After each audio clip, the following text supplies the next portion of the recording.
446 میں آ کر شیعوں کی حکومت کو ختم کیا طغرل بیگ سلجوکی نے۔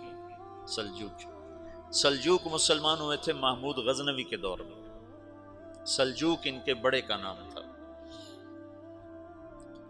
تو ایک دفعہ محمود غزنوی نے سلجوک سے پوچھا اگر مجھے تیری مدد کی ضرورت ہو تو کتنے آدمی پیش کر سکتے ہو؟ تو اس نے ایک تیر دیا، کہا یہ ایک تیر ہے میرا،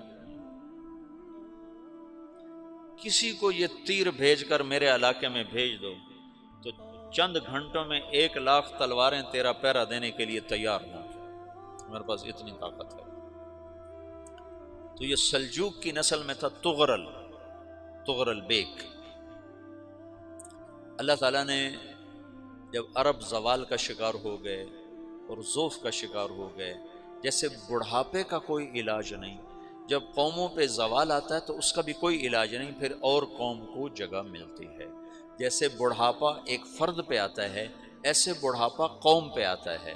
قوم کا بڑھاپا جوانی میں نہیں لوٹ سکتا، جیسے فرد کا بڑھاپا جوانی کی طرف نہیں لوٹ سکتا، قوم کا بڑھاپا جوانی کی طرف نہیں لوٹ سکتا، کوئی علاج نہیں، نئی نسل کا آنا ہی علاج ہے۔ تو عرب دھل چکے تھے، 600 سال بہت ہوتے ہیں حکومت کو، اپنی صفات گم کر چکے تھے، اب نئے خون کی ضرورت تھی۔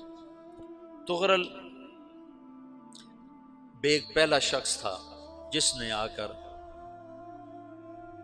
اہل سنت والجماعت کو استحکام بخشا، شیعوں کی حکومت کو ختم کیا، بغداد سے، شام سے، ان سارے علاقوں سے۔ صلاح الدین ایوبی نے اسماعیلی شیعہ کی حکومت کو ختم کیا مصر میں، العاضد ان کا آخری خلیفہ تھا۔ صلاح الدین ایوبی نور الدین زنگی رحمۃ اللہ علیہ کا پروردہ تھا، اس کا دوست تھا، اس کے دوست بھی تھا، بچہ بھی تھا اس کے سامنے، زیادہ لکھنے پڑھنے کا شوق تھا۔ پھر اللہ تعالیٰ نے اس سے کام لیا اور اس کو مصر کا گورنر بنا کے بھیجا، مصر کی مدد کے لیے بھیجا، تو وہاں اس نے صلاح الدین ایوبی نے وہاں ختم کیا، طغرل بیگ نے یہاں ختم کیا۔ تو پھر سلجوک جو تھے نا یہ اقتدار میں آئے، ادھر ختم ہو گئی سلطنت بنو عباس کی، مصر ایک چھوٹی سی ترکوں کی سلطنت، تو اللہ تعالیٰ پھر مرکزیت کے لیے ایک نظام چلایا۔ 2 لشکر آپس میں لڑ رہے ہیں ایک میدان میں، ایک جنگلی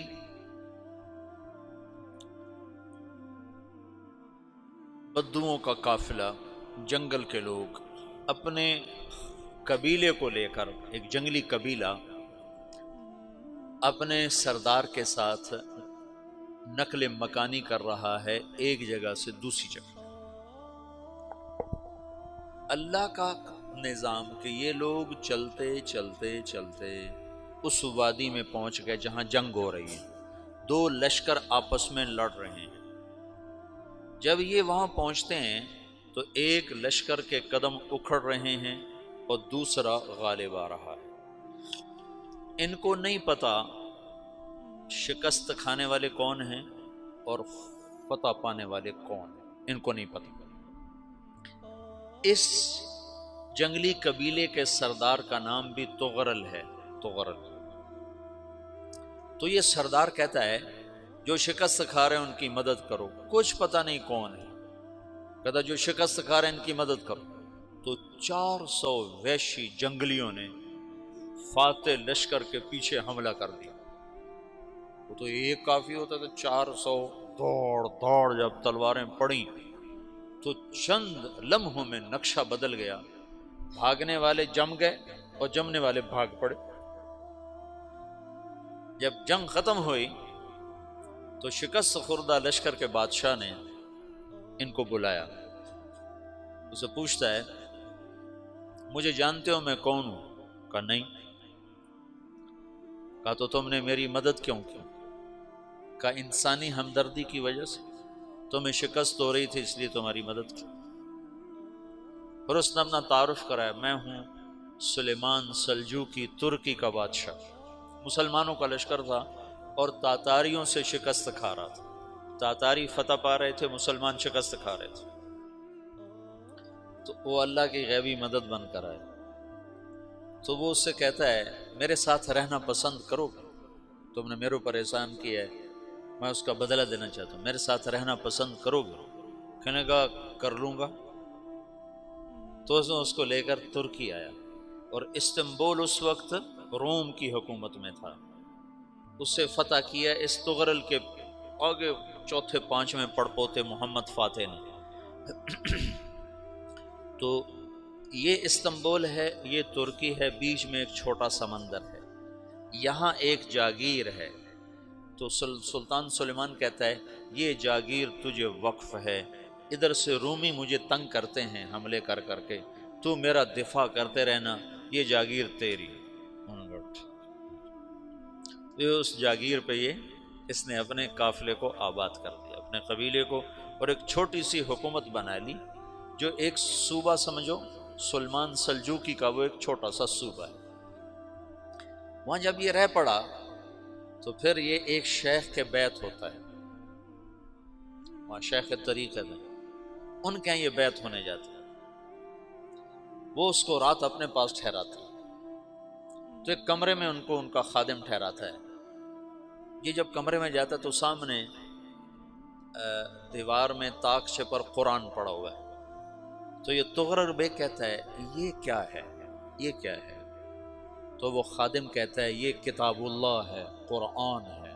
اچھا، وہ اس کو وہاں چھوڑ کے باہر چلا جاتا ہے۔ وہ دیہاتی آدمی، جنگل کا رہنے والا، پہلی دفعہ زندگی میں قرآن دیکھا، وہ کہتا ہے یہ قرآن ہے، اللہ کی کتاب ہے، میں اللہ کی کتاب کے سامنے سو جاؤں، کتنی بے ادبی ہے۔ تو اس نے ایسے قرآن اٹھایا اور سر پہ رکھ لیا اور کھڑا ہو گیا، ساری رات قرآن سر پہ رکھ کے کھڑا رہا۔ رات کے پچھلے پہر اس کو خواب آیا، کھڑے کھڑے اس نے دیکھا کہ اس کی پشت سے ایک چاند نکلا اور شیخ کی بیٹی کے سینے میں جا کے اتر گیا۔ پھر اس لڑکی کے سینے سے ایک درخت نکلا جو پھیلتے پھیلتے پھیلتے 3 بر اعظم پہ چھا گیا، افریقہ پر، یورپ پر، ایشیا پر۔ پھر اس کی آنکھ کھل گئی، وہ کھڑا ہوا ہے، تو اس نے صبح یہ خواب اپنے شیخ کو سنایا، تو انہوں نے اپنی بیٹی اس کے نکاح میں دے دی۔ اس بیٹی سے ایک بچہ پیدا ہوا، تغرل بیگ نے اس کا نام رکھا عثمان، عثمانی ترک نام سنا ہوا، جو میں نے کل بتایا تھا کہ 1924 میں وہ خلافت ختم ہوئی۔ تو ایک بیٹا پیدا ہوا عثمان۔ عثمان نے پھر ایک نئی اسلامی حکومت کی بنیاد رکھی جو 1924 تک چلتی رہی، کوئی 800 سال یہ حکومت چلی۔ تو حکومت کا شیرازہ بکھرا لیکن پھر جڑ جاتا تھا، پر وہ قرن اول والا جوڑ کبھی نہ پیدا ہوا، ٹکڑے بن گئے۔